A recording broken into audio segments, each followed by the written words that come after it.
Nasa code white alert naman na ang Department of Health para sa posibleng landfall ng severe tropical storm Opong sa Biyernes. Tiniyak naman ng DOH na may sapat silang mga supply ng gamot, surgical mask at malinis na tubig na maiinom ng mga maaapektuhan ng residente sa Bicol Region. Tunghayan ng report mula kay Vanessa Cleofas. Itinaas na ng Department of Health to DOH sa Code White Alert ang kanilang ahensya bilang bahagi ng paghahanda sa paglandfall ni Severe Tropical Storm Opong sa bansa ngayong darating na Biyernes. Ayon sa DOH, nakaalerto na ang iba't ibang health emergency team kabilang ang Philippine Emergency Medical Assistance Team o PMAT para agad rumesponde sa mga residente sa Western at Eastern Visayas na maaapektuhan ng bagyo.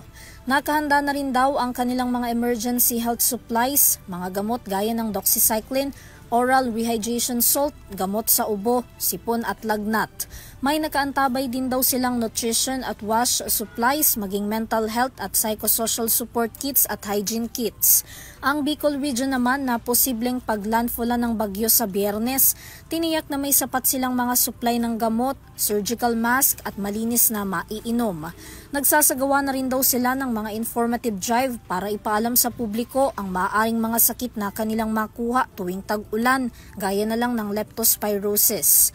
Patuloy naman ang paalala ng DOH na mag-ingat din sa posibleng pagkalunod, lalo na at inaasahan ng pagbaha sa mga probinsya ng Northern Samar, Eastern Samar, Sorsogon, Masbate, Samar, Biliran, Catanduanes, Leyte, Southern Leyte, Dinagat Islands at iba pang bahaing lugar sa bansa.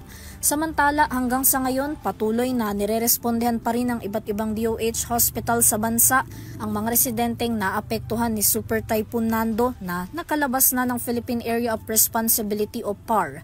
Ilang mga doktor din ang personal na bumibisita sa mga evacuation center para sa monitoring sa kalusugan ng mga bata at nakatatanda na nananatili doon.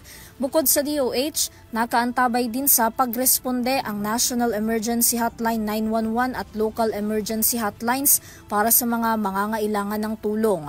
Ayon naman sa Pag-asa, posibleng tawirin ng bagyo ang ilang bahagi ng Northern Samar, Bicol Region at Calabarzon. Gayunpaman, maaari pa rin daw itong magbago depende sa pagkilos ni Bagyong Opong. Para sa EuroTV News, Vanessa Cleofas, sumasaludo sa bawat Pilipino.